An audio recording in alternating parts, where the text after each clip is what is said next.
जय श्री कृष्णा। राधे राधे भक्तों। आज हम आपको सुनाएंगे शनिदेव व्रत कथा। शनिदेव को ग्रहों का राजा कहा जाता है। भगवान भोलेनाथ ने न्याय के देवता की उपाधि दी है। शनिदेव को बहुत ही जल्दी क्रोध आता है। इसी क्रोध की वजह से पिता सूर्य से इनकी नाराजगी बनी रहती है। इनके क्रोध से बचने की कोशिश करते हैं, वरना व्यक्ति पर मुसीबतों का पहाड़ टूट पड़ता है। इसलिए इन्हें प्रसन्न करने के लिए शनिवार का व्रत रखा जाता है। व्यक्ति शनि दोष से बचने और उन्हें शांत करने के लिए अनेक उपाय करता है। शनि कृपा से व्यक्ति को सुख और वैभव की प्राप्ति होती है। जो लोग शनिवार का व्रत करते हैं उनको पूजा के समय शनिवार व्रत की कथा का श्रवण करना चाहिए। अब सुनिए शनिदेव व्रत की कथा। एक बार सभी 9 ग्रहों में आपस में विवाद होने लगा कि हम में से सबसे बड़ा कौन है।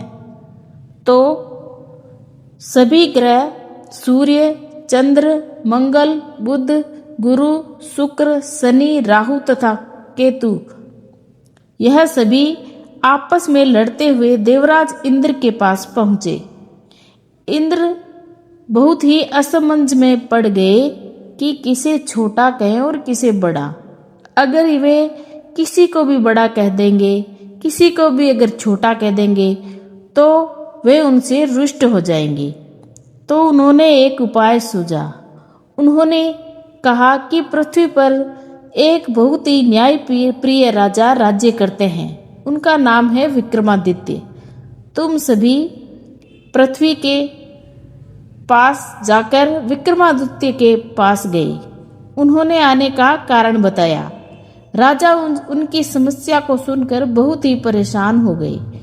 उनको चिंता होने लगी, क्योंकि जिसको भी वह छोटा बताएंगे वही उनसे रुष्ट हो जाएगा। राजा ने काफी सोच विचार के बाद उन्हें एक उपाय सूझा। उन्होंने सोने, चांदी, कांसी, पीतल, सीसा, रांगा, जस्ता, अभ्रक और लोहे से 9 सिंहासनों का निर्माण करवाया। उन्हें उपयुक्त क्रम से रख दिया। सबसे निवेदन किया कि क्रम के अनुसार सिंहासन पर बैठ जाएं। शर्त रखा गया है कि जो सबसे अंतिम सिंहासन पर आसन ग्रहण करेगा वही सबसे छोटा माना जाएगा, जिसकी वजह से शनिदेव सबसे बाद में आसन प्राप्त कर सके और सबसे छोटे कहलाए। क्रोध के आवेश में आकर शनिदेव ने सोचा कि राजा ने यह सब जानबूझकर किया है। कुपित होकर राजा से कहा कि राजा, तू मुझे नहीं जानता। सूर्य एक राशि में 1 महीना, चंद्रमा 2.25 महीने 2 दिन, मंगल 1.5 महीना, बृहस्पति 13 महीने, बुध और शुक्र 1-1 महीने विचरण करते हैं, लेकिन मैं 2.5 से 7.5 साल तक रहता हूँ। मैंने बड़े बड़े का विनाश किया है। जब राम जी को 7.5 के कारण वन में जाकर रहना पड़ा और रावण को 7.5 के कारण ही युद्ध में मृत्यु का शिकार बनना पड़ा। राजा, अब तू मेरे प्रकोप से नहीं बच सकेगा। इसके बाद अन्य ग्रहों के देवता तो प्रसन्नता के साथ चले गए, परंतु शनिदेव बड़े क्रोध के साथ वहां से विदा हुए। राजा विक्रमादित्य पहले की तरह ही न्याय करते रहे। उनके राज्य में सभी स्त्री पुरुष बहुत आनंद से जीवन यापन कर रहे थे। कुछ दिन ऐसे ही बीत गए। इधर शनि देवता अपने अपमान को भूले नहीं थे। विक्रमादित्य से बदला लेने के लिए एक दिन शनिदेव ने घोड़े के व्यापारी का रूप धारण किया और बहुत से घोड़ों के साथ उज्जैन नगरी पहुँचे। राजा विक्रमादित्य ने राज्य में अब किसी घोड़े के व्यापारी से आने का समाचार सुना तो अपने अश्वपाल को कुछ घोड़े खरीदने के लिए भेजा। घोड़े बहुत कीमती थे। अश्वपाल ने जब वापस लौटकर इस संबंध में बताया तो राजा विक्रमादित्य ने स्वयं आकर एक सुंदर व शक्तिशाली घोड़े को पसंद किया। घोड़े की चाल देखने के लिए राजा उस घोड़े पर सवार हुए और वह घोड़ा बिजली की गति से दौड़ पड़ा। तेजी से दौड़ता घोड़ा राजा को दूर एक जंगल में ले गया और फिर राजा को वहां गिराकर जंगल में कहीं गायब हो गया। राजा अपने नगर को लौटने के लिए जंगल में भटकने लगा, लेकिन उन्हें लौटने का कोई रास्ता नहीं मिला। राजा को भूख प्यास लग गई। बहुत घूमने पर उसे एक चरवाहा मिला। राजा ने उससे पानी मांगा। पानी पीकर राजा ने उस चरवाहे को अपनी अंगूठी, जो सोने की थी, दे दी। फिर उसने रास्ता पूछकर वह जंगल से निकलकर पास के गांव में पहुंचा। राजा एक सेठ की दुकान पर बैठकर कुछ देर आराम किया। उस सेठ ने राजा से बातचीत की तो राजा ने उसे बताया कि मैं उज्जैन नगरी से आया हूँ। राजा ने कुछ देर दुकान पर बैठने से सेठ जी के बहुत बिक्री हुई। सेठ जी ने राजा को बहुत ही भाग्यवान समझा और खुश होकर उसे अपने घर भोजन के लिए ले गया। सेठ के घर सोने का एक हार खूंटी पर लटका हुआ था। राजा को उस कमरे में छोड़कर सेठ कुछ देर के लिए बाहर गया। तभी एक आश्चर्यजनक घटना घटी। राजा के देखते देखते सोने के उस हार को खूंटी निगल गई। सेठ ने कमरे में लौटकर हार को गायब देखा तो चोरी का संदेह राजा पर ही किया, क्योंकि उस कमरे में राजा ही अकेला बैठा था। सेठ ने अपने नौकरों से कहा कि इस परदेसी को रस्सियों से बांधकर नगर के राजा के पास ले चलो।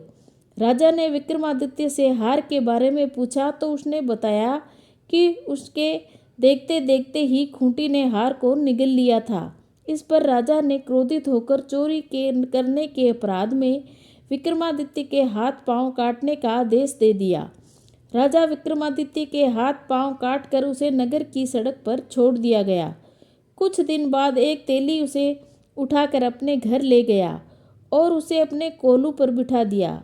राजा आवाज़ देकर बैलों को हाँकता रहता। इस तरह तेली का बेल चलता रहा और राजा को भोजन मिलता रहा। शनि के प्रकोप की 7.5 पूरी होने पर वर्षा ऋतु प्रारंभ हुई। राजा विक्रमादित्य एक रात मेघ मल्हार गा रहा था तो तभी नगर के राजा की लड़की राजकुमारी मोहिनी रथ पर सवार उस तेली के घर के पास से गुजरी। उसने मेघ मल्हार सुना तो उसे बहुत अच्छा लगा और दासी को भेजकर गाने वाले को बुला कर लाने को कहा। दासी ने लौटकर राजकुमारी को अपंग राजा के बारे में सब कुछ बता दिया। राजकुमारी अपने मेघ मल्हार से बहुत मोहित हुई, अतः उसने सब कुछ जानकर भी अपंग राजा से विवाह करने का निश्चय कर लिया। राजकुमारी ने अपने माता पिता से जब यह बात कही तो वह हैरान हो गए। रानी ने मोहिनी को समझाया, बेटी तेरे भाग्य में तो किसी राजा की रानी होना लिखा है, फिर तू उस अपंग से विवाह करके अपने पांव पर गुलाड़ी क्यों मार रही है। राजकुमारी ने अपनी जिद नहीं छोड़ी। अपनी जिद पूरी कराने के लिए उसने भोजन करना छोड़ दिया और प्राण त्यागने का निश्चय कर लिया। आखिर राजा रानी को विवश होकर अपंग विक्रमादित्य से राजकुमारी का विवाह करना पड़ा। विवाह के बाद राजा विक्रमादित्य और राजकुमारी तेली के घर में रहने लगे।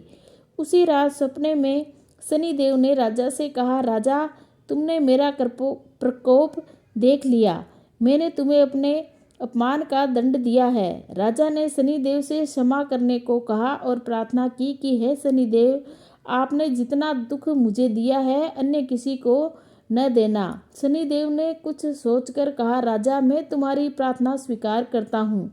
जो कोई स्त्री पुरुष पूजा करेगा, शनिवार का व्रत करके मेरी व्रत कथा सुनेगा, उस पर मेरी अनुकंपा बनी रहेगी।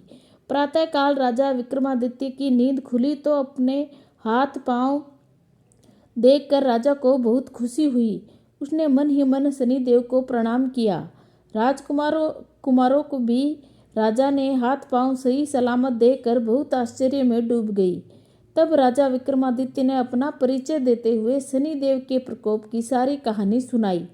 सेठ को जब यह पता चला कि वह दौड़ता हुआ तेली के घर पहुंचा और राजा के चरणों में गिरकर क्षमा मांगने लगा। राजा ने उसे क्षमा कर दिया, क्योंकि वह शनिदेव के प्रकोप के कारण हुआ था। सेठ राजा को अपने घर ले गया और उसे भोजन कराया। भोजन करते समय वहाँ एक आश्चर्यजनक घटना घटी। सबके देखते देखते उस खूंटी ने हार उगल दिया। सेठ जी ने अपनी बेटी का विवाह भी राजा के साथ कर दिया और बहुत सा आभूषण धन आदि देकर राजा को विदा किया।